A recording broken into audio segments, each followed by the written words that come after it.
fala síndrome, não fala da burnout, né? A gente fala o burnout. E a gente precisa entender que há uma diferença. Todo mundo fala que ela é uma depressão, ela é um estresse, mas a gente tem uma diferença que ataca, né, nós seres humanos aí, e que são problemas de saúde específicos. Apesar da gente terem sintomas semelhantes, as três condições elas são tratadas e classificadas de maneiras diferentes segundo a Organização Mundial da Saúde, tá? Então é importante a gente ver que há essa distinção, tá? Então, para a OMS, o burnout não é uma condição médica, tá? Mas é um fenômeno que está ligado ao trabalho, ok? Então, a gente tem que entender isso. Já a depressão, ela é uma doença psiquiátrica crônica, é uma patologia. E o estresse, ela é uma resposta do nosso corpo a uma situação do dia a dia. Claro que o burnout ele pode ser acarretado por um estresse e ele pode virar uma doença crônica, causar uma depressão profunda, mas ela é classificada de forma diferente para a OMS e tratada também de formas diferentes. Então, o burnout ele pode ter o seu início de alguma doença ou apenas uma reação pontual a uma condição externa negativa ou positiva. Tá? Então, os três problemas que a gente tem aí, as três condições, elas vão ser caracterizadas de formas diferentes. Burnout, uma síndrome resultante de estresse crônico e precisa ter origem no ambiente de trabalho. A depressão é uma doença psiquiátrica crônica que afeta as pessoas em qualquer idade. Então, o burnout não vai afetar criança. Depressão, sim, tá? O estresse é uma reação fisiológica automática do nosso corpo e aí ela vai ter aí ajustes comportamentais. Então, a gente precisa primeiro entender esses movimentos e essas questões para não causar aí tumulto. Bom, síndrome de burnout necessariamente está relacionado ao trabalho, conforme eu falei para vocês. É um transtorno que desenvolve de forma gradual, tá? Por conta de alguns desajustes que a gente tem no nosso trabalho. Então, é esse desequilíbrio, vamos dizer assim, essa bagunça entre o trabalho e o indivíduo. Ele afeta tanto homens quanto mulheres e que vivem em situações de estresse constante e prolongado ao ambiente de trabalho, tá? É uma síndrome que pode ser decorrente de uma carga horária excessiva por uma falta de reconhecimento. Pode estar relacionado no estudo também? Também, porque quando a gente fala de trabalho, a gente também está falando de estudo, né? Estudo e trabalho são correlacionados, estão juntos aí, tá? Então, falta também, por exemplo, de reconhecimento de um professor, de um chefe, né? O cansaço de tanto estar lá trabalhando, de tanto estar estudando, por isso que a gente faz uma associação trabalho com estudo, tá? E não vão resolver apenas com um descanso de férias, tá? Então, o burnout é só por exaustão de trabalho, ok? Então, o que vai estar ocasionando efetivamente, né? Então, outros fatores que vão desencadear o burnout no trabalho, no estudo, né? Excesso de responsabilidade, né? A falta de autonomia que você pode ter por tomada de decisão. Então, cuidado, pessoal, vocês que compõem grupos de trabalho, né, na graduação, às vezes não reconhecer e não distribuir tarefas, você pode desencadear isso no seu colega, né, de estudo, de trabalho, tá? Porque também a falta de justiça pode desencadear isso, né? Conflitos de valores, desvalorização da pessoa, do profissional, né? Uma falta de união, desmotivação. Então, vários fatores aí que estão relacionados à tua atividade é o que vai ocasionar aí e desencadear o burnout, tudo bem?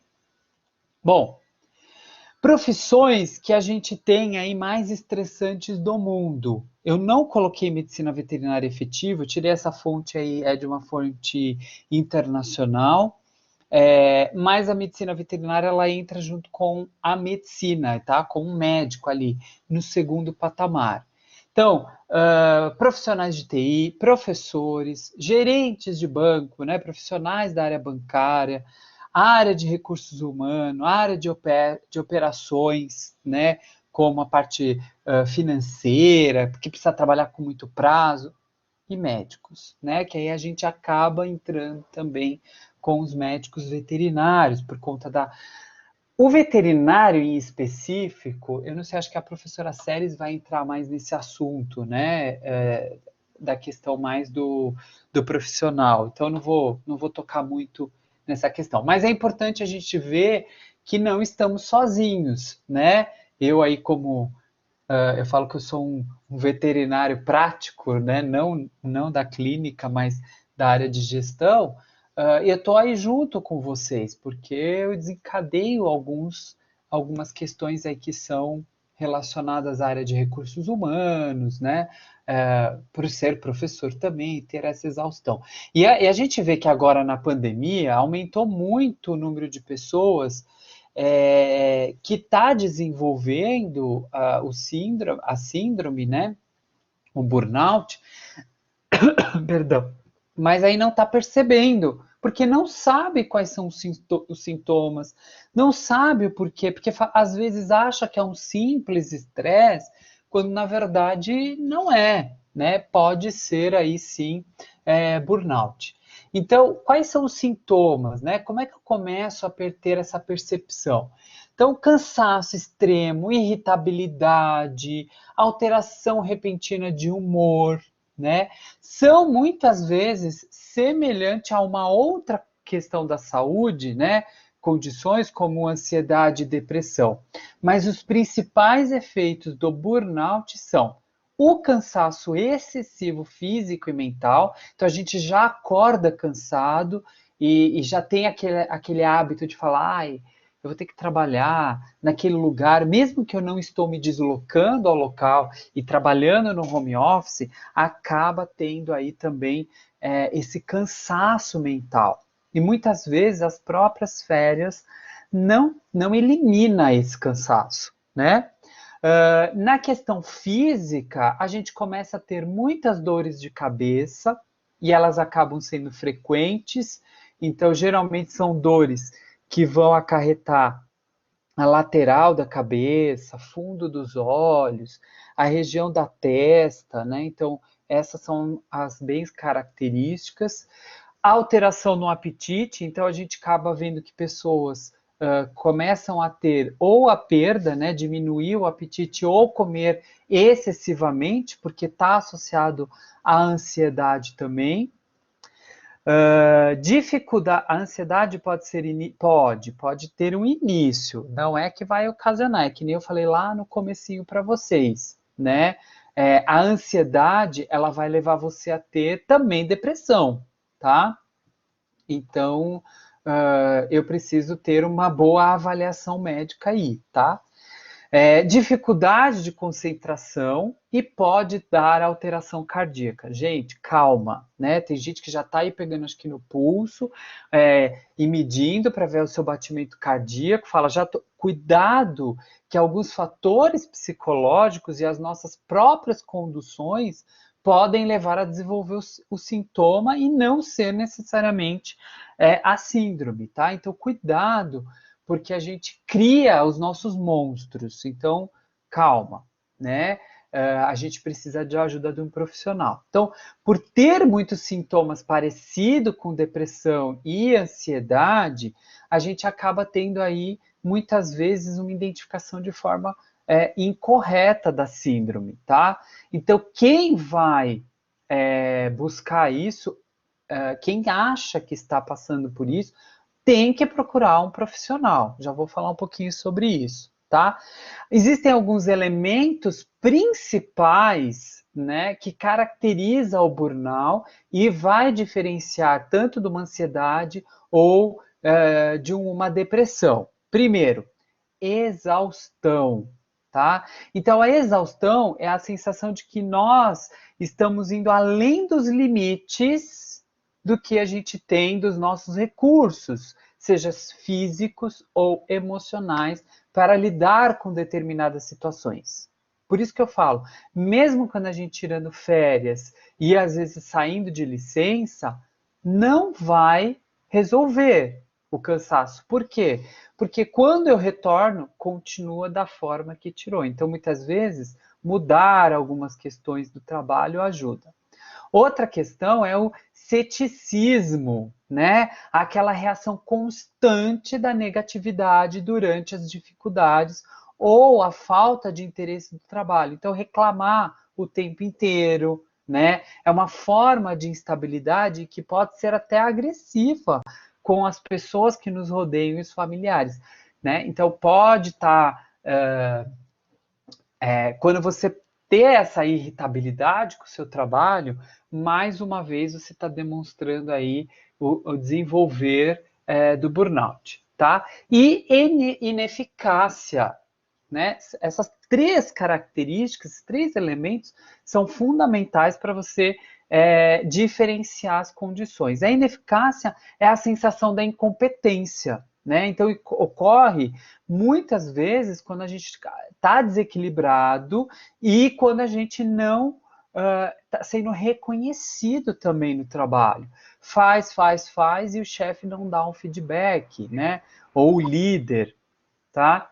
Exatamente, a sensação de nunca é suficiente, tá? Então acaba tendo aí essa questão. Então, esses três elementos é muito importante vocês levarem em consideração a exaustão, o ceticismo e a ineficácia para diferenciar da depressão e da ansiedade. Claro, se eu estou tendo muito cansaço, eu posso gerar uma ansiedade. Aí uma síndrome puxa para outra, ou para outra patologia, enfim.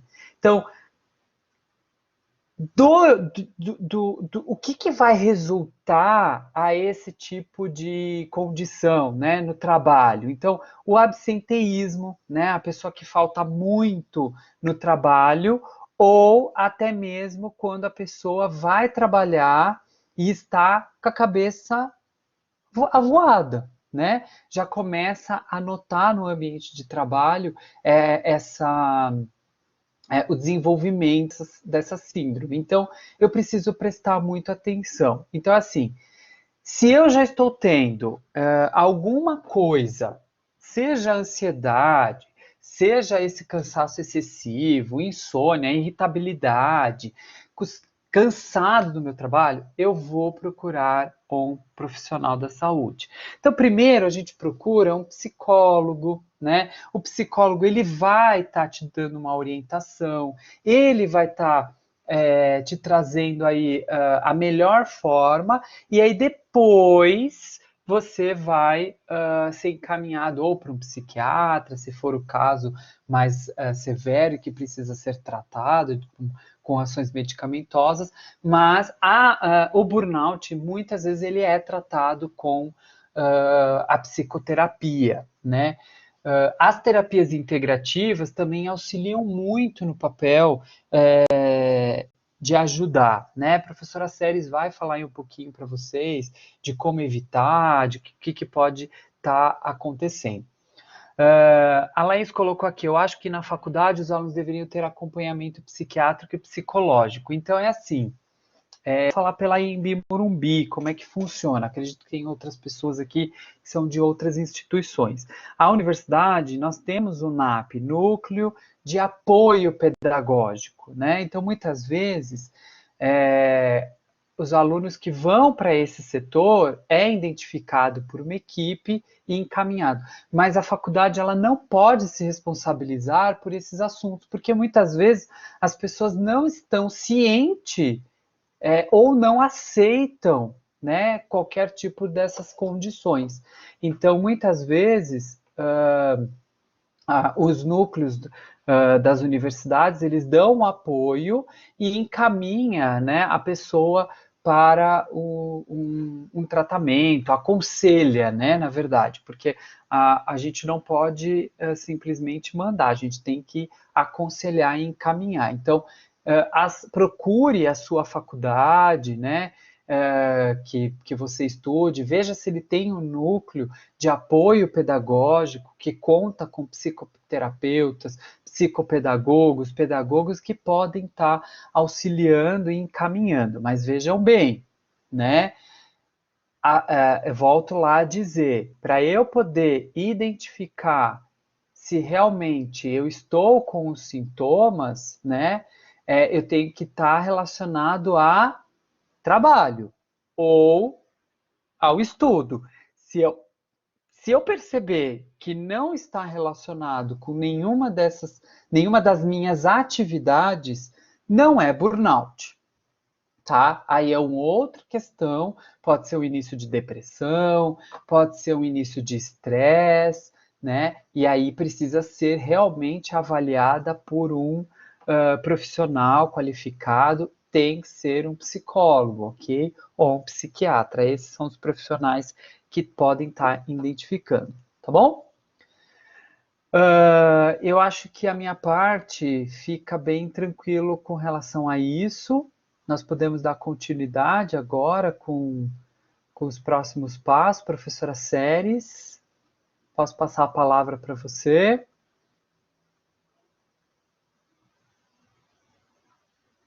Oi, Anderson, tudo bem? Olá, tudo bem? Prazer Bem-vinda. reencontrá-lo a segunda vez. Verdade, prazer. É, muito obrigada pelo convite, né? Fiquei muito honrada em poder participar e falar sobre esse tema que é tão importante para os profissionais e para os alunos, e fiquei muito satisfeita também em compartilhar a mesa contigo e com a outra professora que eu ainda não conheço, mas terei o prazer de ouvir, né? A Natália. Obrigado, professora. Fica à vontade. Vou deixar para você abrir aí a sua palestra e aí eu volto depois. Anderson, é só clicar no arquivo? Isso. A sua qual que é? É a apresentação V5, Aí. esta, ok. Isso. Bom, dando continuidade, então, ao que o professor Anderson já colocou, eu vou mencionar a síndrome de burnout, especificando um pouco a questão da medicina veterinária e mencionando alguns tópicos que eu acho que são complementares e enriquecem essa conversa, né? Em primeiro lugar, é preciso que a gente saiba que existem centenas, dezenas de artigos, livros que tratam disso, embora uma produção menor na medicina veterinária, aqui eu trago um em inglês, Enfrentando o Estresse e o Burnout na Veterinária, né? E há muitos artigos nesses últimos anos que tratam sobre essa questão que foi identificada como um gargalo, como um desafio na nossa profissão. Nós sabemos, dei um clique a mais aqui, deixa eu voltar. Nós sabemos que a questão do burnout, ele está vinculado a traumas. Quando a gente fala de trauma psicológico, nós estamos falando sobre a ocorrência para um indivíduo que ele vivencia um evento que é um evento forte, intenso. Pode ser uma morte, pode ser uma lesão grave, pode ser um sofrimento. E isso gera naquela pessoa que está enfrentando um medo intenso, uma impotência e até mesmo uma sensação de pânico com relação a isso. Bom, com relação a essa questão, acho que eu não estou me dando muito bem com esse clique agora. Com relação a isso, então, nós vemos essa questão do trauma que fica vinculado ao trabalho e também fica vinculado às repercussões que esse incidente, essa experiência provoca no organismo. Então, quando isso acontece, nós vamos ter aqui dois elementos, e a gente tem várias conceituações diferentes a respeito disso, que são o burnout e a fadiga por compaixão. Qual é a aplicação de ambos? O burnout, ele é um elemento, uma vivência de exaustão, de sofrimento, com relação a quem trabalha, quem cuida. Ele pode afetar um professor, como o professor Anderson falou, pode afetar um motorista. Qual é a especificidade da fadiga por compaixão? É porque ela é focada, e aí está a diferença, o burnout e a fadiga por compaixão, eles se diferenciam pelo foco. A fadiga por compaixão, ela afeta as profissões de saúde que são socorristas, ou seja, atendem questões graves, sofrimento de um outro ser vivo.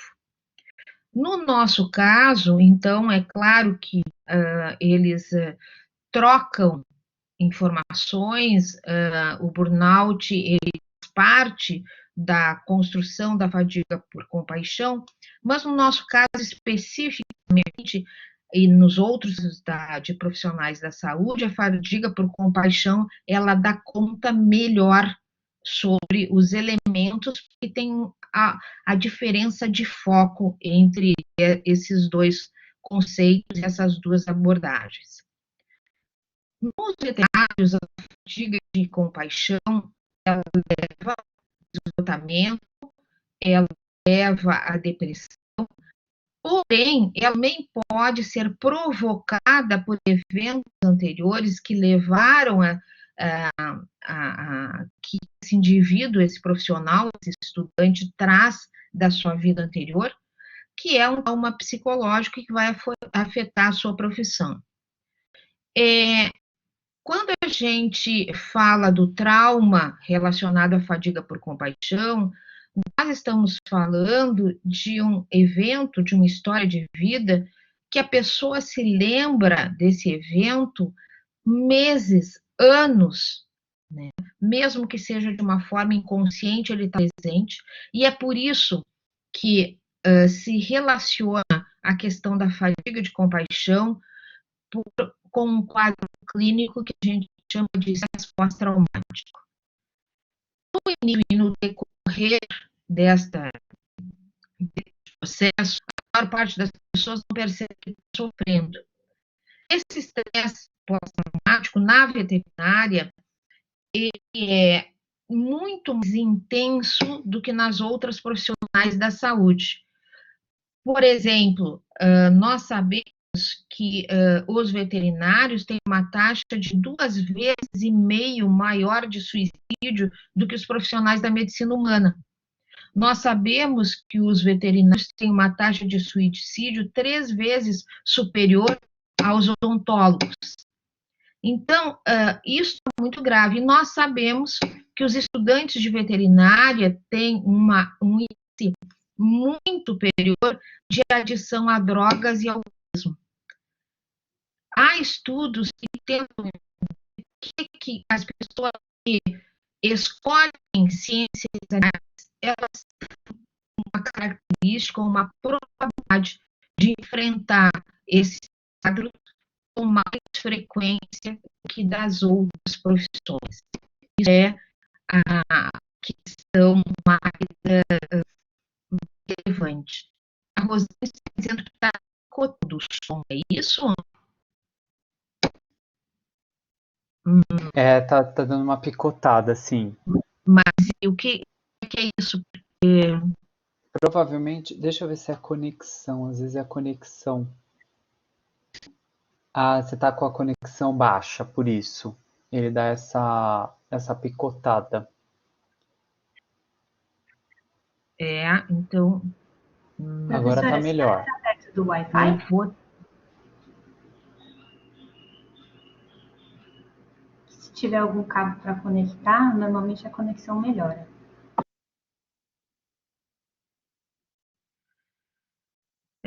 Posso mudar de conexão? Eu vou cair, né? Eu acho que não cai. Mas podemos testar.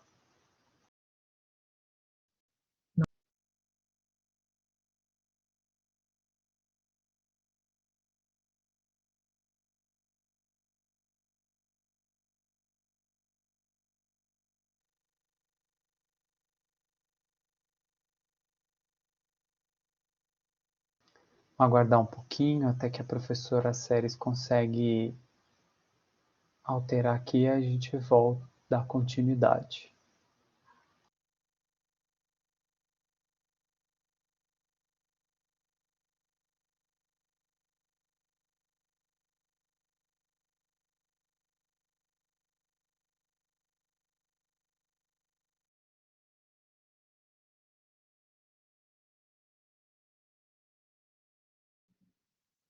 Olá, voltei? Sim, Voltou. Tá. Desculpem, tá? Mudei de conexão. Vamos ver se agora melhora. tá ótimo. Então, eu estava falando sobre essa tendência que os estudantes de veterinária também estão incluídos. Bem, o que está associado com isso? Elementos do dia a dia que muitas vezes a gente não identifica como prejudiciais. Por exemplo, além da questão do estudo, além da questão do exercício profissional, a utilização de cafeína, muitos cafés, alimentos processados, falta de sono de qualidade, a utilização de medicamentos, muitas vezes que não são prescritos, não são indicados, e alergias alimentares, infecções frequentes. Hoje a gente sabe que existe uma conexão muito importante na estabilidade do humor, existe um eixo que a gente chama intestino-cérebro, em que a microbiota intestinal ela está influenciando o funcionamento do sistema nervoso central, e com isso nós provocamos situações de estresse, esse estresse vai levar a distúrbios de humor, de sono, fadiga, ganho de peso, como o professor Anderson falou, ou perda de peso, anorexia, problemas digestivos, enfim, são todos sintomas comuns da fadiga por compaixão. Aqui eu trago um quadro para vocês, que é um quadro que foi produzido pela Associação Médica Veterinária Norte-Americana, que leva muito a sério a questão da fadiga por compaixão. E ela aqui tem 3 elementos, né? Os fatores que são estressores, né? A consequência orgânica, fisiológica desses fatores e o que resulta. Só para dar um exemplo, então aqui no primeiro registro, nós temos estressores emocionais, mentais, físicos, do trabalho, traumas diários, perdas, decisões que são importantes, e o que isso repercute? Em alterações metabólicas, desequilíbrio do metabolismo de açúcares, desequilíbrios hormonais, desequilíbrios de adrenal, tireoide, alterações de função hepática, e com isso nós vamos ter instabilidade de humor, depressão, ansiedade, apatia, irritabilidade, problemas de sono. Enfim, nós temos um quadro que é extremamente preocupante com relação a essa realidade profissional, e é por isso que a Associação Médica Veterinária Norte-Americana tem uma ênfase muito grande e um apoio de locais para veterinários e para estudantes. Bem, Nós também sabemos, a partir de estudos, este é um estudo da doutora Elizabeth, de uma universidade americana, em que ela chegou ao resultado que os profissionais, eles enfrentam dilemas éticos de 3 a 5 vezes por semana, e que isto significa um estresse moral extremamente alto, que é o principal contribuinte para a expressão da fadiga por compaixão.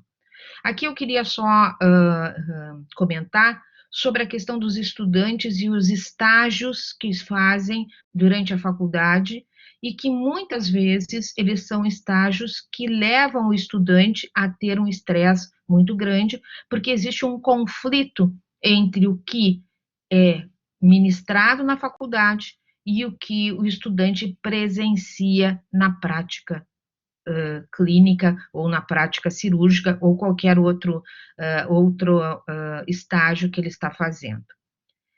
Também, para a gente poder pensar na questão de enfrentamento, nós temos 4 itens que são conhecidos como os 4 R's, que é o reconhecer, o reduzir, o restaurar e o repetir.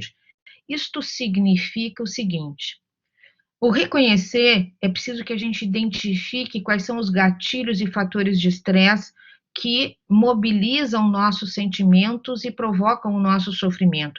E isso é uma questão individual, ela não é coletiva. Nós temos que reconhecer se existe um equilíbrio entre a vida pessoal e profissional do estudante ou do profissional. E qual é a linha de base? Por exemplo, o que eu trago? Eu sou uma pessoa que eu tenho limitações, que eu tenho sofrimento em determinadas circunstâncias e que isso mobiliza meus sentimentos em determinado contexto. Quando é que aumenta o meu estresse? Quando é que inicia o meu ciclo de fadiga? Por que é importante a gente identificar? Porque se nós não identificarmos, nós não podemos reduzir os efeitos que esses elementos causam em nós. Então, nós temos que encontrar métodos, e especialmente quando a gente sai do trabalho, a gente deixa o trabalho. Quando a gente estuda, nós estudamos, nós falamos, mas nós temos que ter outra vida além da vida profissional e da vida acadêmica. Também na questão do restaurar, para a gente poder restaurar um equilíbrio, nós temos que começar do início. Dieta adequada, sono, exercício, reservar um tempo para a gente mesmo, para ser algo que seja um cuidado consigo mesmo. Participar de atividades familiares, participar com amigos, interagir com os nossos animais de estimação, ou seja, nós temos que recarregar as nossas energias, tanto física quanto mentalmente, porque isso é a chave para a gente ter uma continuidade de eficiência no nosso trabalho. Além disso, nós temos que repetir, nós temos que reconhecer quais são os elementos estressores que nos levam de uma zona verde para uma vermelha.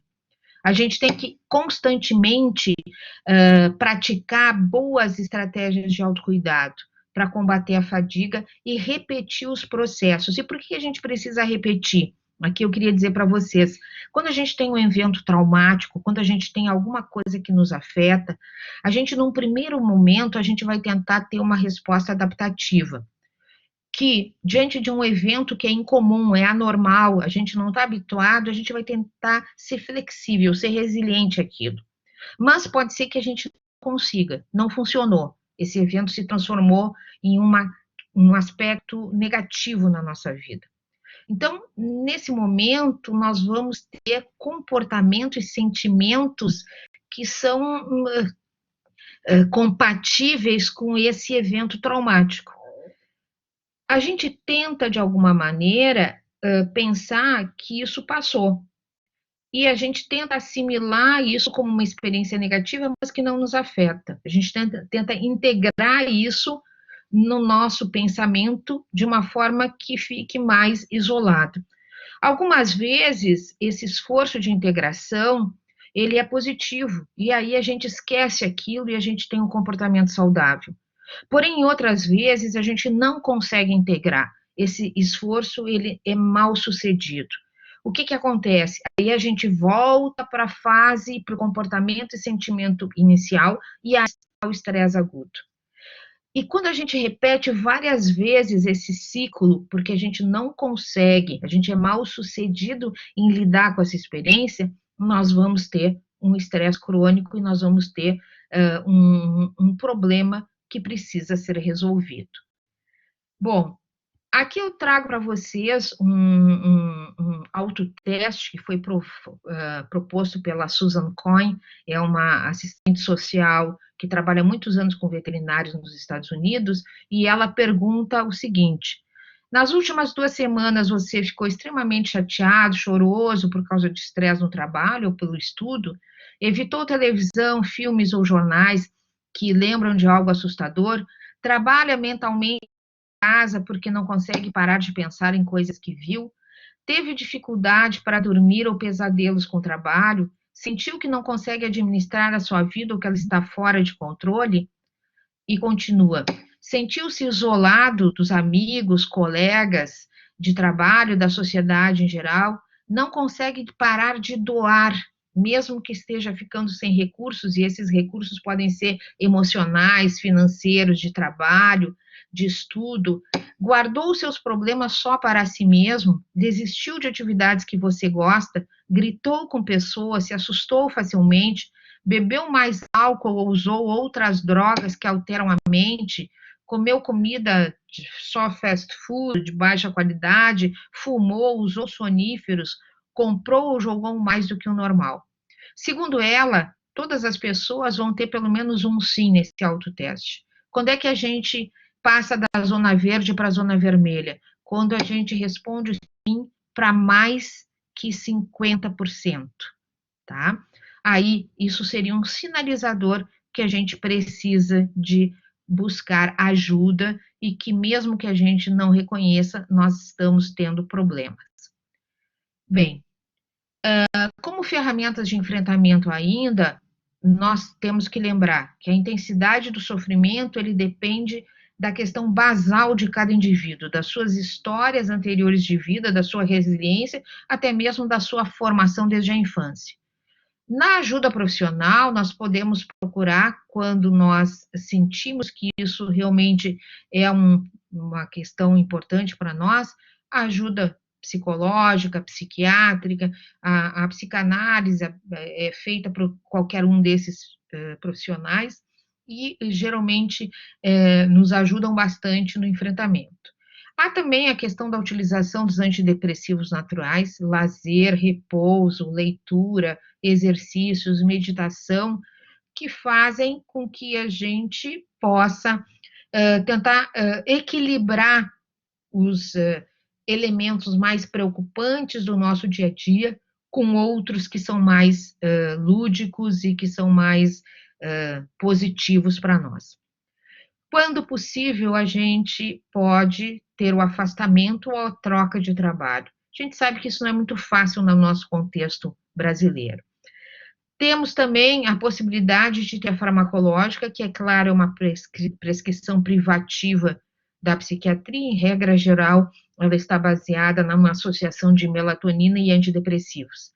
E, como prevenção, existem os grupos operativos, que são grupos em que se discute essa situação para que a pessoa possa buscar elementos e buscar uma identificação com outras pessoas que também estão passando por situações semelhantes.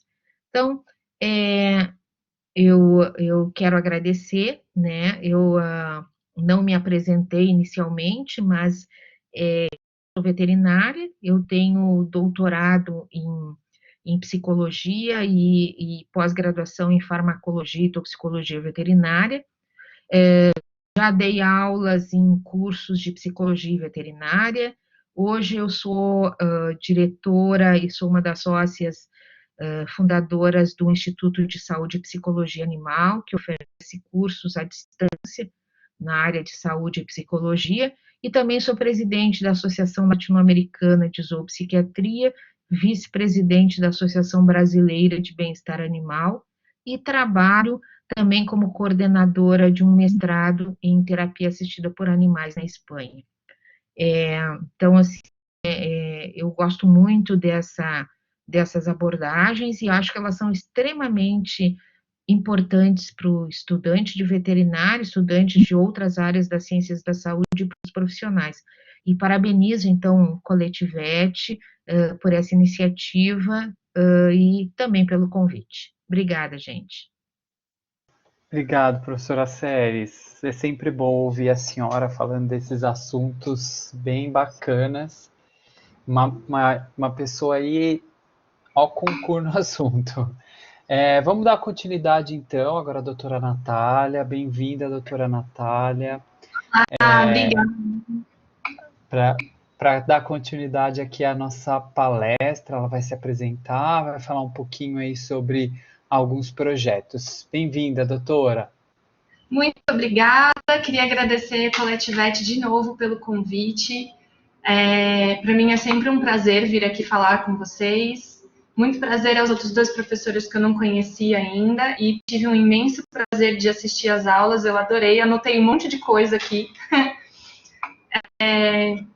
Eu sou a Natália Negrão, algumas pessoas talvez já me conheçam de palestras anteriores. Eu sou bióloga, eu sou veterinária, eu estou formada há 6 anos. Eu sou especializada em odontologia de cães e gatos pela Anclivepa e eu sou cofundadora do Baralho da Clarieta. Para quem não conhece, o Baralho da Clarieta, antes de mais nada, né, eu vou dar continuidade ao assunto do dia, ao tema do dia, que é o burnout, mas necessariamente o luto dentro do burnout. Por que isso afeta tanto a gente no ambiente de trabalho? E para quem não conhece o Baralho da Clarieta, ele vem ajudar bastante a gente na comunicação com o tutor. Então, o Baralho da Clarieta surgiu após o falecimento da Clarieta, que era uma gatinha de uma cliente minha. Eu não cuidava da Clarieta, eu cuidava da outra cachorrinha que tinha na casa. E a Alexandra e o Gabriel, que são psicólogos, tiveram essa inspiração, né, de ajudar a gente dentro da veterinária a lidar com questões que faltam demais dentro da graduação, porque a gente viu essa necessidade no dia que a Clarieta faleceu. Então, eu lembro de estar no hospital onde a Clarieta faleceu, junto com o casal, que na época eram meus clientes, hoje eles são parceiros e amigos. E a pergunta que ela fez, chorando para mim, sentada na calçada, foi: por que vocês não escutam a gente? Por que vocês não sabem a hora de parar? E eu não soube responder a pergunta dela. Eu fiquei chocada com aquilo, porque foi um baque para mim. E aí eu me dei conta de que a graduação, no geral, eu vejo um movimento muito grande da Embi Morumbi para quebrar esses paradigmas, e vocês são extremamente sortudos, né, de estarem dentro desse grupo, de terem pessoas que se preocupam com esses conteúdos dentro da faculdade, porque, no geral, a graduação só ensina a gente a curar e a salvar o tempo todo, a qualquer custo. E se o animal morre, é porque você falhou e porque você perdeu. Gente, não é assim que tem que ser. Porque morrer é a ordem natural das coisas, né? É óbvio que a gente quer salvar, a gente quer curar, a gente quer que os bichos fiquem com a gente o máximo de tempo possível, mas não é assim que funciona. A morte é natural e é obrigatória para todo ser vivo.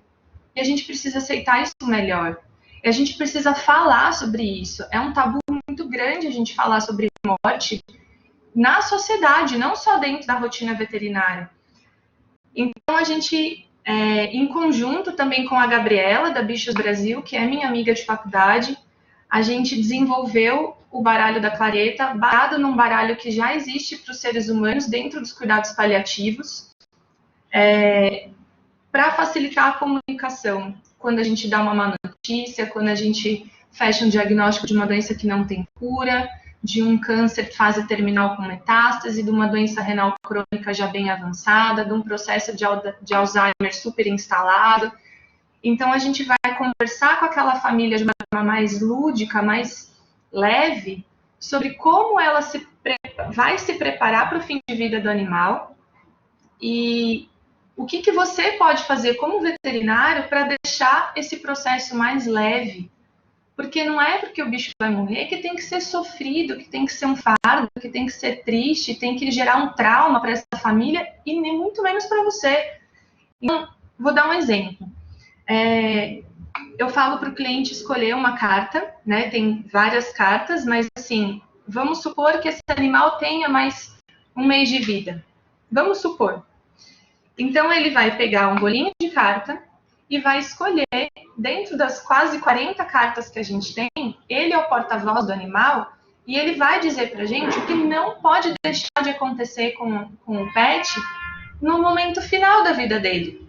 Então, o que é importante para aquele animal? É não sentir dor? Então, você vai trabalhar para que isso não aconteça de forma alguma. Você já deve trabalhar com isso em mente desde o momento que você sabe que aquele tipo de doença gera dor. Você tem que gerar conforto. Não sentir medo ou estresse. Ter a minha filha preparada para a minha partida. Poder comer o que eu mais gosto. Ter meus brinquedos por perto. Então, são essas coisas que o cliente vai te ajudar a entender, para você também se preparar para que esse luto não seja tão sofrido e que você não tenha dúvidas de que você fez tudo que tinha ao seu alcance, para dar conforto e acolhimento para todo mundo, inclusive para você, para todos os envolvidos no assunto. Vamos lá. Então, assim, o que é o luto? Né? Se a gente olhar na definição, o luto é a perda de alguma coisa, é um processo de perda, de adaptação a algo que deixou de acontecer na sua vida. Não necessariamente uma morte, mas pode ser pelo luto antecipatório que você tem quando você recebe uma notícia ruim, quando você dá um diagnóstico de uma doença sem cura para esse animal, para essa família, quando você se aposenta, porque toda aquela vida que você conhecia acabou e você quer viver de uma outra forma, você não vai ter mais a rotina de acordar, ir para o trabalho e conversar sempre com as mesmas pessoas. Pode ser de uma mudança de casa, pode ser da perda de um emprego. Tudo isso gera a sensação de perda, gera a sensação de luto e você vai ter que se readaptar a viver de novo sem aquilo na sua vida. A perda do animal de estimação, ela está dentro da lista de lutos não reconhecidos pela sociedade. Então, é muito complicado quando você trabalha no mundo corporativo, por exemplo, que você tem um chefe que não tem a menor sensibilidade de entender que hoje o animal configura um membro da família e não só o cachorro que protege o quintal, e você não consegue ter capacidade emocional de trabalhar naquele dia porque o seu cachorro faleceu. E aí você tem que ir para o trabalho péssimo porque você tem que entregar um relatório. E as pessoas não entendem isso. Então, para a gente aceitar a morte é um processo, a gente precisa trabalhar isso, a gente precisa falar mais sobre isso, porque eu acho que o processo de luto talvez fique mais leve e a gente não sofra tanto quando a gente perder um paciente, quando a gente perder um animal de estimação. Muitas vezes que eu percebo nos colegas e perguntas que eu já me fiz ao longo da carreira também, quando falece um animal na internação ou na rotina clínica, por exemplo, né, que o animal está internado com você na clínica e ele vem a óbito. Essas perguntas se passam na nossa cabeça de forma frequente e a cada caso as perguntas se repetem, porque a gente não tem esse luto elaborado, e a gente tem uma quantidade de perdas muito grande dentro da nossa profissão, porque eles vivem menos, então, obrigatoriamente, daqui até o dia da minha aposentadoria, eu vou perder todos os meus pacientes, a menos que daqui para frente eu só atenda papagaio e tartaruga, o que não é o nosso caso, né? Então, assim, a gente começa a se questionar, por que isso aconteceu comigo? Será que fui eu que errei? Será que se eu tivesse uma medicação diferente, pedido um exame diferente, feito uma conduta diferente, eu teria salvado esse animal? Às vezes não. Lembra que a gente falou das doenças que não tem cura? E aí você tem que aceitar e cuidar e gerar conforto. e principalmente ser transparente com a família, porque muitas dessas outras perguntas vão deixar de existir se você trabalhar de forma transparente e antecipar as coisas para as famílias. E até para você mesmo. Então, como que eu vou conseguir atender o próximo cliente? Eu acabei de perder um animal que eu tinha um apego muito grande, um paciente que vem fazer soro 3 vezes por semana, e tem uma vacina de um filhote na outra sala me esperando, e eu tenho que entrar sorrindo. Não é fácil. Se você trabalha dentro de uma equipe, pede para o colega te ajudar e assumir a vacina para você. Se permita respirar, elaborar o seu sentimento, refazer a sua força, né, para você conseguir atender o próximo caso depois, porque a gente não pode se bloquear a partir do momento que essas coisas acontecem, porque elas vão acontecer com frequência. E aí você fala assim, nossa, mas como que eu vou conseguir dar notícia para essa família? Será que eu vou perder meu emprego? Será que meu chefe vai entender o que aconteceu? Será que ele tem noção de que esse animal estava num estado muito crítico e o prognóstico era ruim? Será que eu preciso de um suporte jurídico se essa família achar que a culpa foi minha? Será que eu devo abandonar a profissão porque eu não dou conta de passar por isso? Não. A gente precisa elaborar. A gente não pode desistir na primeira porrada. Porque às vezes a gente sofre mesmo. E o veterinário, ele também luta? Sim, porque a gente cria um vínculo emocional com as famílias, com o paciente, a gente se compromete com esse paciente. É aí que entra a síndrome de fadiga por compaixão também. Está tudo muito interligado. A falta de suporte psicológico para a equipe dos hospitais, isso deveria ser obrigatório.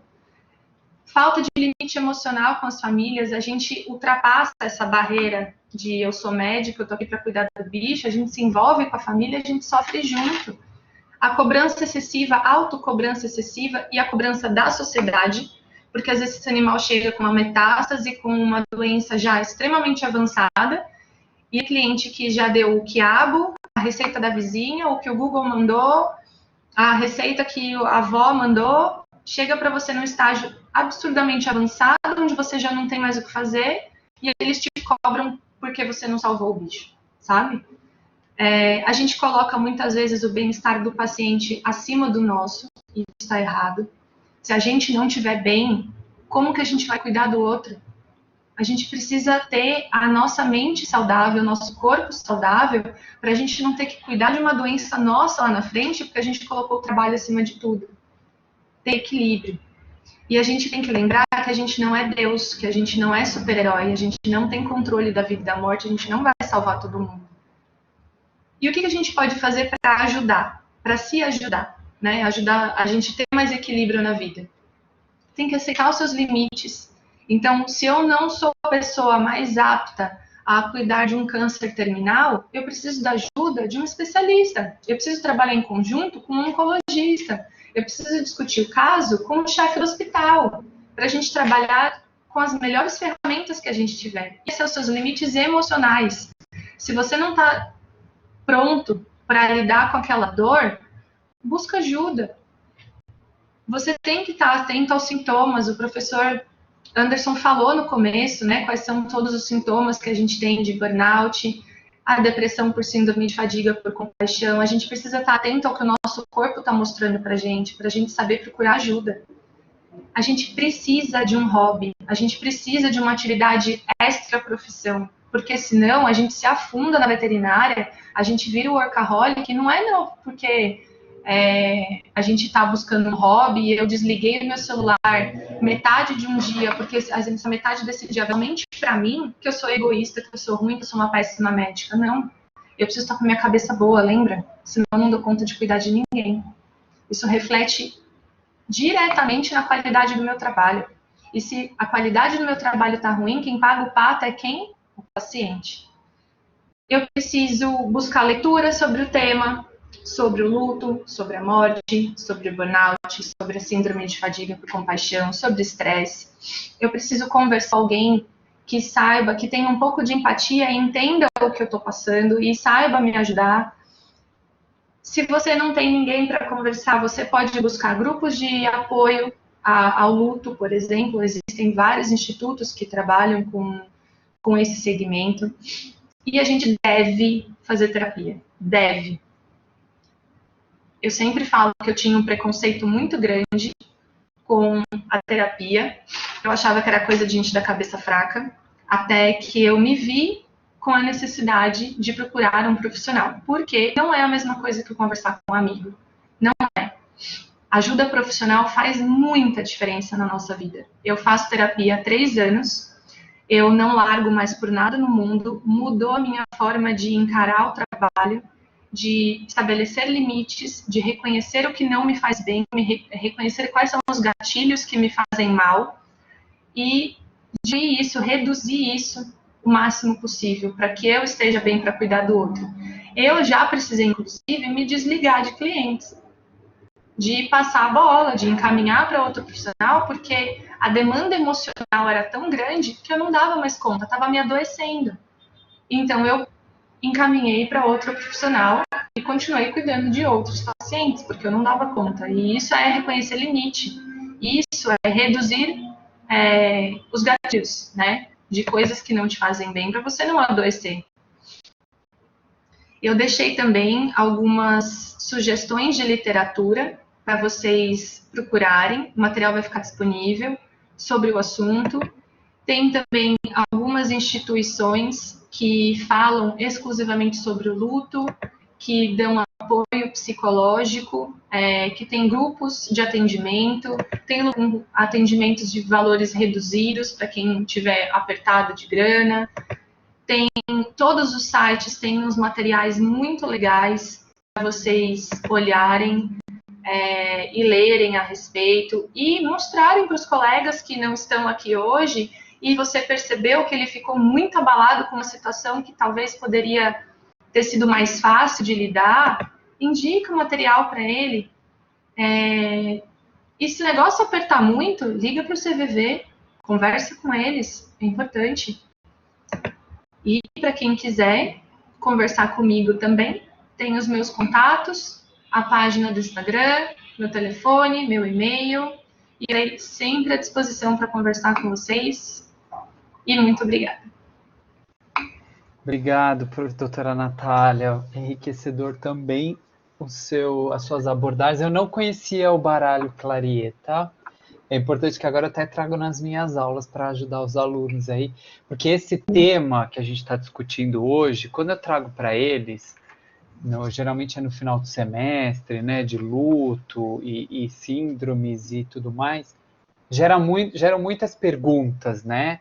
E aí os alunos sempre colocam na cabeça que eles estão sofrendo de síndrome de burnout ou fadiga por compaixão. Eu falo, calma, não é assim. É que nem agora no Covid, né? Muitas pessoas começaram a me procurar porque falaram, eu tô com Covid, porque eu tô com falta de ar, eu tô com dor de cabeça. E eu falo, não. A gente acaba criando os nossos monstros, né? E a gente precisa eliminar esses monstros.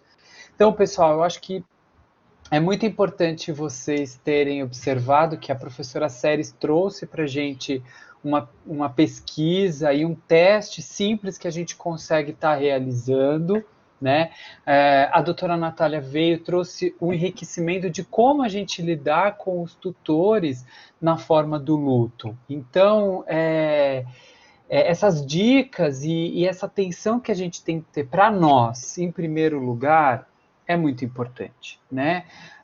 Quando você falou, a Natália falou aqui do CVV, já tem gente que olha ou ouve com uma atenção diferente do tipo, só louco liga, só louco procura.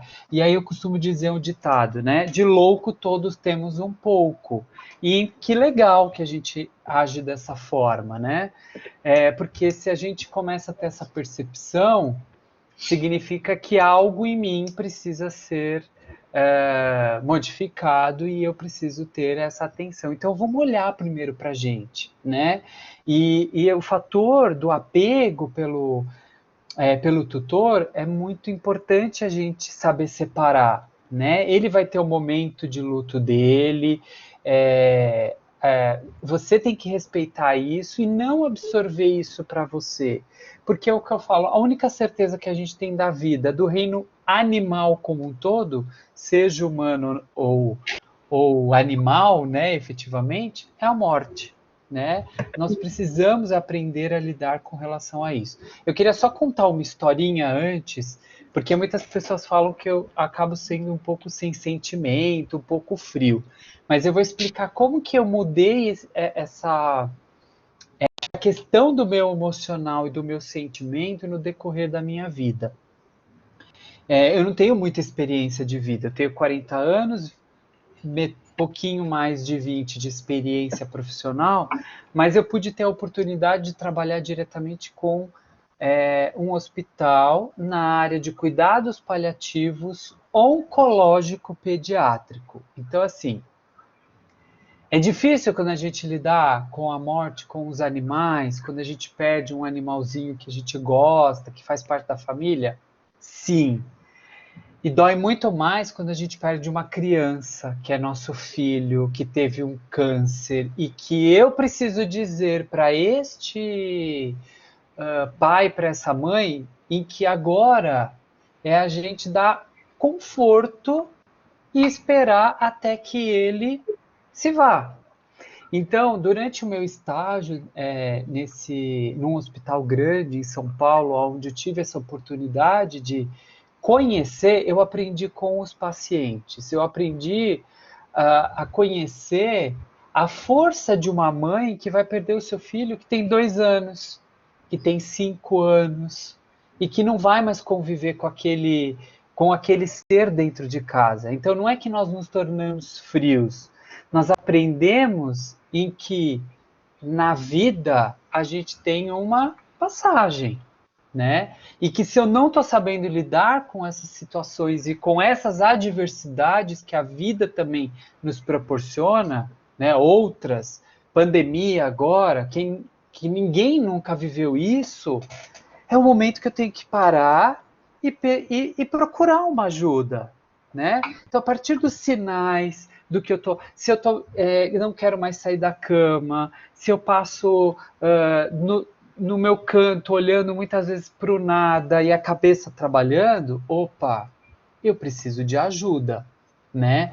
E não é uma ajuda de um amigo, não é uma ajuda de um familiar, é a ajuda de um profissional que vai te abrir a cabeça e te mostrar o quanto que você precisa encarar diversas situações da vida, aprender a lidar.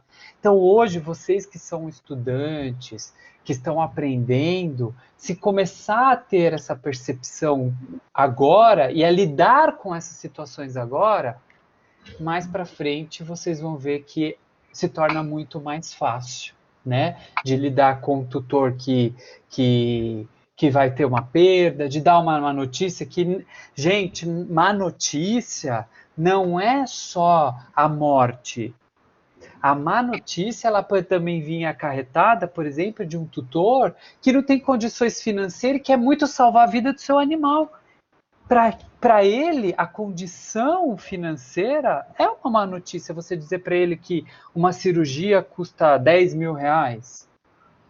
Então, a gente precisa analisar o tudo, né? O que também vai desencadear na gente outros problemas que está relacionado a isso. Né, professora Seres, Natália? Sim, completo. E eu acho assim, eu sempre, eu tenho muito mais coisa para falar do que cabe em 15 minutos, né? Mas assim, eu acho que as pessoas repararam a minha transformação quando eu parei de chorar nos velórios. E as pessoas acham que eu sou insensível, que eu sou fria e que, tipo, nossa, ela não gostava da pessoa. Não, é que eu me apeguei tanto nas coisas que eu aprendi na terapia, com as minhas perdas contínuas dentro da veterinária e a espiritualidade, que é diferente de religião. Então, espiritualidade é uma coisa, religião é outra, cada um tem a sua. Mas quando dentro da sua religião, dentro da sua espiritualidade, você acredita em algo, isso te ajuda também. Então, por exemplo, no meu caso, eu acredito que é um até logo. Então, para mim, fica menos dolorido. É algo que eu acredito e eu tô bem com isso. E tudo bem também. Exatamente, é um equilíbrio entre corpo, mente e alma, né? Religião, cada um tem a sua, mas alma, né? O propósito que a gente tem está relacionado a um ser, para cada um tem o seu. Então, precisamos ter esta conexão. Eu também já fui uma pessoa extremamente estressada, por mais que não parece, né? Porque as pessoas costumam falar, Natália, que eu devia gravar podcasts porque a minha voz acalma. Mas, assim, a gente vai encontrando ferramentas, a gente vai tendo auxílio dos nossos. Eu também, por mais que eu sou terapeuta, eu também faço terapia, e é importante. Eu acho que, contribuindo, Natália e Anderson, uma das questões também importantes é a gente reconhecer as diferenças e aceitar as diferenças entre as pessoas, né? Então, assim, não existe uma fórmula mágica que se adapte a todos, né? Existem crenças que são diferentes, até mesmo nessa questão dos cuidados ao final da vida, por exemplo, né? Existem pessoas que entendem a sacralidade da vida, que a vida é sagrada e ninguém pode interferir. Então, existem muitas facetas aí, né? Talvez essa questão de a gente poder entender que, no máximo, nós podemos tentar dar conta de nós mesmos, né? Muitas vezes a gente não dá, mas e também ter uma escuta empática com relação aos demais, para que a gente possa, enfim, ter a certeza de que a gente está sendo respeitoso e humanitário com relação a todas as pessoas e os demais animais. Eu acho que isso é uma questão bastante importante, né? Com certeza, a empatia, né? A professora Seres falou da empatia, é uma coisa é fundamental para nós seres humanos, mas é isso, bacana. A Natália vai falar alguma coisa, Natália? Não, eu falei bastante já, tem mil coisas para contar, mas não dá para numa conversa só, não cabe tudo. Mas assim, o recado final, né, a moral da história é: tenham um equilíbrio entre a vida profissional e a pessoal, não se distanciem da espiritualidade de vocês, procurem ajuda, não é vergonha para ninguém, não é demérito de ninguém buscar ajuda, não é fraqueza, não é nada, é reconhecimento de limite e principalmente dar qualidade de vida para você e qualidade para o seu trabalho, porque se você não estiver bem, você não cuida do outro. Sem dúvidas. Professora Seres, quer deixar uma Eu, mensagem? eu sempre fico um pouco preocupada com digamos assim, as teorias e a vida real. Eu acho que muitas coisas que a gente fala e que são legais, eu falo, vocês falam, né? Mas quando a gente vai para a vida real, ela nos dá um tombo muitas vezes, né? Então, a gente tem muito medo de ser criticado, de ser avaliado, expor as nossas fragilidades é uma coisa muito difícil, precisa ter uma estrutura muito forte para que a gente possa expor as nossas limitações, as nossas inquietações, os nossos sentimentos, as nossas maldades, as nossas, enfim, todas aquelas questões que fazem parte de nós. Então, eu acho que o estudante, ele tem um trabalho de construção que é muito difícil, né? Muito difícil a fase, é muito difícil esse mundo que a gente está vivendo, com muitas vezes um déficit de sociabilidade, um aumento de hostilidade, um aumento de competição. Então, realmente eu acho que a gente tem que entender que os desafios dos jovens profissionais, dos estudantes, enfim, ele não é fácil, né? Mas o que não quer dizer que a gente não possa superá-lo, né? Então, eu acho que isso é uma coisa importante, porque é um reconhecimento, né, do esforço que todos têm que fazer para poder viver de uma maneira digna e que seja uma vida que merece ser vivida, né? Eu acho que isso é o mais importante. Com E volto a certeza. agradecer.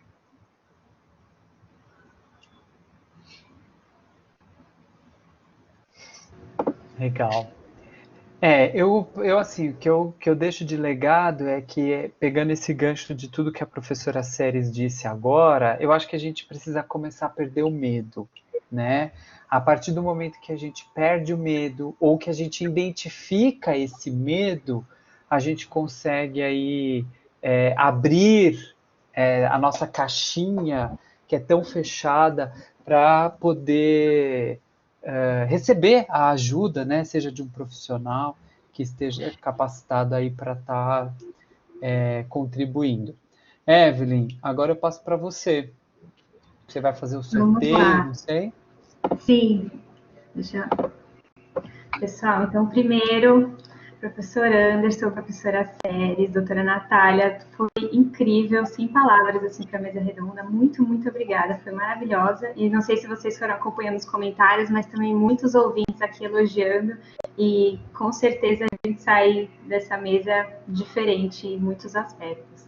E antes da gente passar para as perguntas, pessoal, quem já quiser ir colocando as perguntas pode ir escrevendo. Não esqueçam, por favor, de assinar a lista, tá? Que a gente vai fazer o sorteio agora.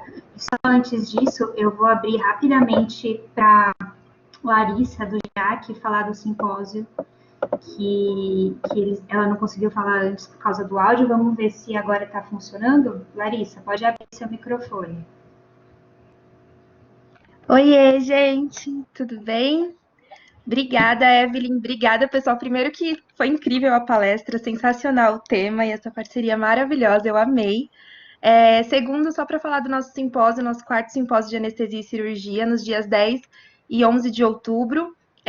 Ele é gratuito, mas também tem alguns valores para doação e 100% da renda vai ser doado para Ampara Silvestres, que está atuando lá incansavelmente no Pantanal. E é isso. Eu espero que vocês aproveitem bastante. Mais uma vez, muito obrigada. Obrigada a você, Larissa. Maravilha, pessoal. Vamos então aqui ao sorteio. Eric, você quer compartilhar a sua tela? O Eric vai fazer o sorteio, mas como está tendo uma obra do lado da casa dele, acho que eu vou narrando aqui.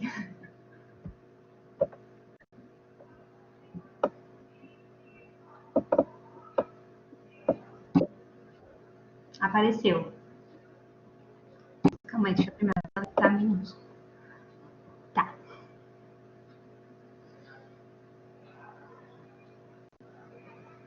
Ele já tira sempre a primeira linha, tá? Que é a linha do cabeçalho. Então, por isso que a gente sorteia a partir do número 2. Sorteados 48 e 44.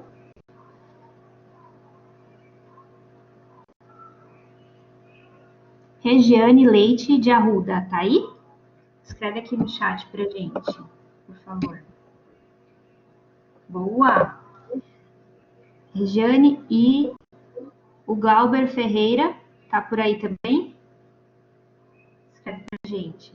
Eric, esses dois sorteios foram da revista por um ano de assinatura, é isso? Confere?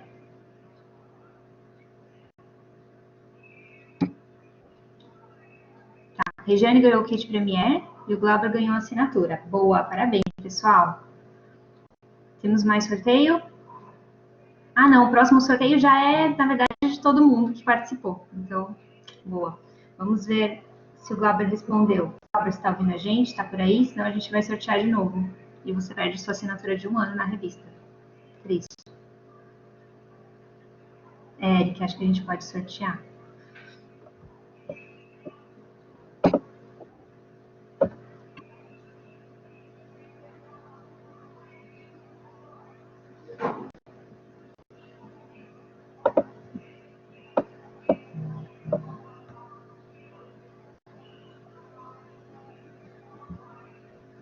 Número 32.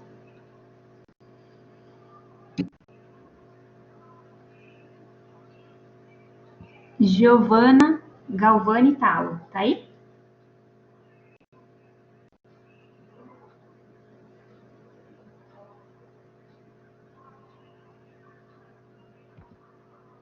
Acho que não também, Eric. Próximo.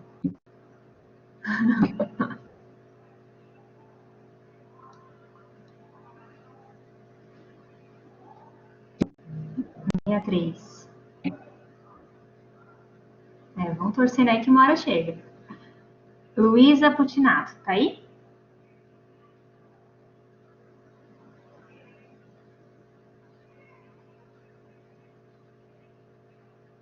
Não, de novo, Eric, acho que daqui a pouco chega na Jéssica.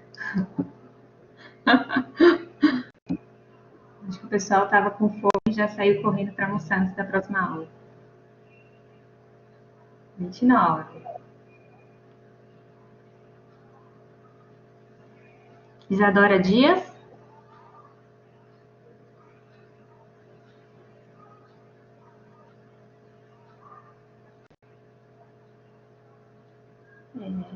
Isso aí.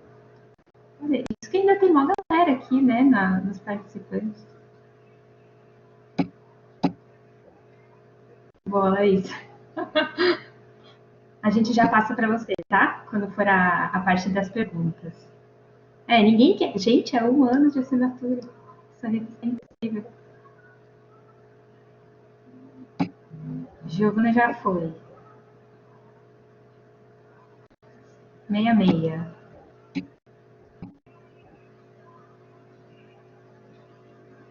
Ludmila.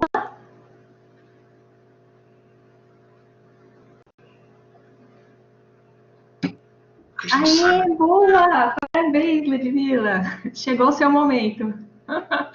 Parabéns, parabéns. Bom, pessoal, então agora a gente vai passar para o momento das perguntas.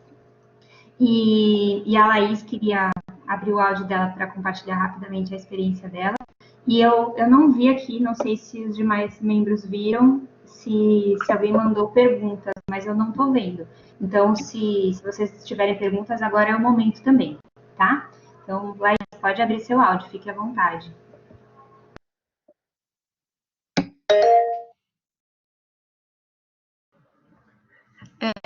Quero agradecer a oportunidade de vocês estarem me dando, né, para falar um pouquinho, bem rápido, né, não posso demorar muito, sobre a minha experiência na faculdade, né. Eu vou confessar que o que é mais difícil no momento é controlar a ansiedade. No meu caso, o problema maior é a ansiedade, né. E que muitas pessoas olham para isso e tratam como frescura, né? Eles não, muitas pessoas não entendem, não querem entender. E como é que eu posso dizer? A gente sai como a imatura, né? No caso, ou sei lá, cada um com a visão, né, que tem sobre isso, né? De uma forma negativa. E como agora mesmo o professor Anderson citou, né, falou que a gente precisa encarar os nossos medos, né? E a faculdade vem me ensinando, desculpa se eu começar a chorar, como encarar os medos, né? Que é o principal, que o que mais me incomoda e que está sendo doído, mas é necessário. Enfrentar isso, o medo, a insegurança, né? O medo de não dar certo, o medo de falhar, o medo, entendeu? É esse medo excessivo, né? Então, não está sendo fácil, mas eu acredito, sim, que vai ser uma superação, que eu vou estar olhando para trás, né? Daqui a 4 anos e meio, eu vou estar olhando para trás e falar que valeu a pena todo esse esforço. E é isso. Obrigada mais uma vez, viu?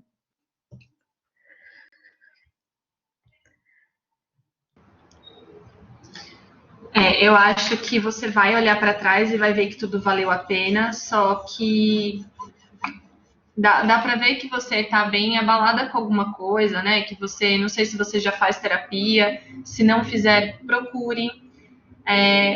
Eu vi nos comentários que a faculdade tem um núcleo, né, de ajuda para os estudantes, então é bacana procurar por esse auxílio também. E a gente está todo mundo no mesmo barco, assim. Todo mundo tem ansiedade, eu também tenho. Além da terapia, eu faço cerâmica, eu ando de bicicleta, e eu escolhi que na quarta-feira é um dia que eu desligo o meu celular e eu não trabalho. porque eu tenho crise de ansiedade até hoje, por mais perfeita que tudo pareça na teoria, como a professora Séries falou, na prática, no dia a dia, é um treino diário. Então, a gente tem que se cuidar todos os dias. Não adianta falar assim, agora eu tô bem, eu tô me sentindo bem, eu vou parar o meu floral, eu vou parar o meu remédio, eu vou parar a terapia porque eu tô me sentindo ótima. Não, é contínuo. É para sempre, enquanto você estiver trabalhando. O que a Natália falou é muito importante, né? O primeiro ponto, eu acho é que você já identificou, você tem essa ciência, né, de que você tem ansiedade, e a ansiedade, ela está dentro de todos nós, todo mundo tem, né, seja uma mais severa ou uma menos severa, enfim. E a própria vida, né, a vida moderna que a gente vive, os tempos de hoje, ele já proporciona a gente ter essas ansiedades. O importante é encontrar um equilíbrio, né? Então, legal, você já encontrou, você já identificou, é buscar agora quem vai te auxiliar a tirar isso, né? Quem vai te ajudar nesse caminho aí.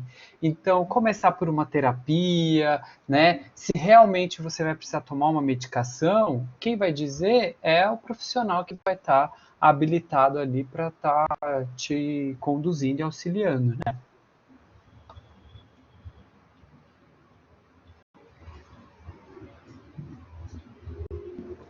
Obrigada por dividir com a gente sua experiência. Não sei se você está acompanhando aqui o chat, mas depois dá uma olhada que tem várias mensagens bonitas e bacanas aqui sobre as coisas que você falou.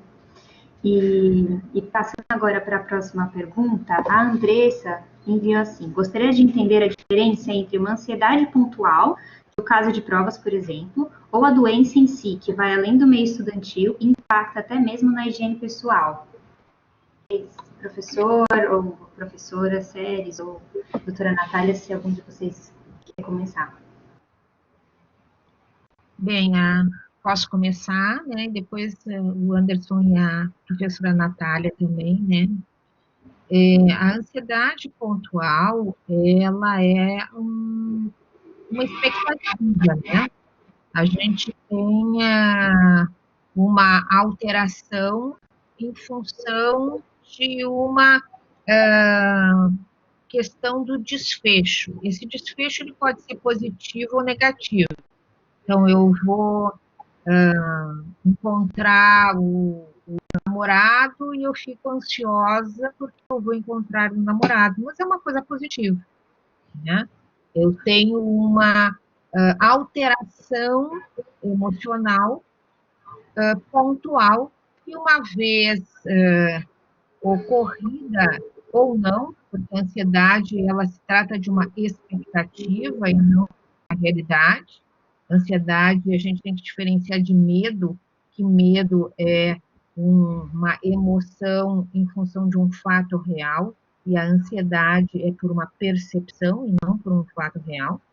Mas se ela for positiva ou negativa, nós passamos esse evento e chegamos na homeostase, restabelecemos o nosso equilíbrio. Já o transtorno de ansiedade é um quadro que mostra uma instabilidade contínua e que nos faz ter essa instabilidade dia após dia. É completamente diferente, não está vinculada a alguma expectativa única ou não está vinculada a um evento único, mas sim é um transtorno de instabilidade de humor por uma alteração perceptual nossa, que faz com que a gente tenha sentimentos que são sentimentos confusos, sentimentos negativos, a gente é incapaz de poder elaborar a situação, ou mesmo a gente não consegue nos livrar de pensamentos intrusivos que fazem com que a gente não consiga delinear a vida real. Não é uma questão que ocorre para nós, mas é aquilo que a gente sente e pode o mundo e a nossa rotina estar exatamente igual. Não tem nenhum fato que mobiliza isso. Mas nasce, se origina de uma questão puramente emocional. Não sei se eu contribuo. Eu acho, assim, só completar um pouquinho, eu não vou nem me atrever, porque a professora Séries é doutora no assunto, mas assim, o que eu vejo com a ansiedade pontual, né, como a Andressa coloca aí, a Andressa, eu acredito que foi aqui, foi minha aluna, eu a conheço muito bem. Muitas vezes a gente confunde essa questão da ansiedade com a preocupação, né? A preocupação é o momentâneo. Então, eu estou preocupado com a prova.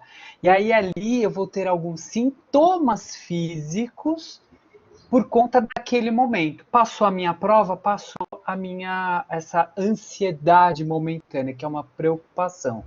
Então, o que a gente tem que fazer, o que pode ajudar quando a gente tem esses momentos primeiro, não se julga que você está sendo incapaz se você é um bom aluno, se você estuda. Porque o primeiro ponto que a gente tem é começar a ir se massacrando, né? E o segundo eu não vou estudar um dia antes da prova. Vai funcionar para quê? Para nada. Eu vou só aumentar essa minha preocupação e muitas vezes aí desencadear uma ansiedade muito mais severa, né? Como a professora Séries colocou aqui alguns pontos da ansiedade. Então, não estudei, não sei nada, um dia antes não vai ajudar. Vai dificultar mais ainda e aí sim você vai ter outros problemas. Então, como que eu posso melhorar as crises de ansiedade e tentar mudar? Faz o que gosta, né? E a gente também, às vezes, acaba fazendo coisas. Eu trabalho numa coisa que eu não gosto, que eu detesto. O que vai acarretar isso para a sua vida? Vários problemas psicológicos, físicos e por aí em diante. Então está na hora de você mudar. Senta e muda. E para praticar atividade física, eu não gosto, eu detesto atividade física. É o que eu escuto bastante de paciente e aluno quando vem conversar comigo. Então, o que você gosta? Gosto de ler. Então, você vai fazer uma leitura. Eu, por exemplo, gosto de não fazer nada. Nada. É de sentar num canto e não fazer nada. Nem assistir televisão, ficar olhando. Pode ser. Você vai encontrar, tá? Esses meios. Eu concordo.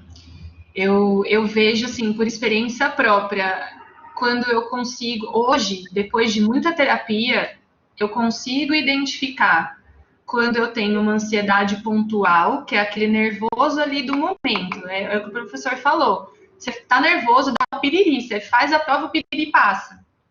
E aí, quando você tá dirigindo, quando você está lavando a louça, você está dormindo, está tomando banho, você começa a ter uma crise de falta de ar, um nervoso, um medo que você sabe de onde não está vindo, isso está muito errado.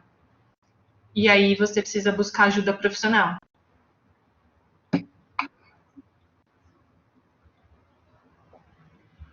Sim. Exatamente. Pessoal, penso que não temos mais perguntas. Estava olhando aqui, não temos mais. Então, vamos encerrar, pode ser? Infelizmente, porque, nossa, essa foi um bate-papo, uma conversa maravilhosa, e a gente recebeu aqui mensagem falando até que teve pais de alunos que assistiram a palestra junto e amaram também. Então, muito, muito obrigada, mais uma vez, aos palestrantes, professora Anderson, professora Séries e doutora Natália. Muito obrigada pela oportunidade de estarem aqui, disponibilizarem o tempo de vocês. E muito obrigada também aos ouvintes que participaram, que é para vocês que a gente faz isso também.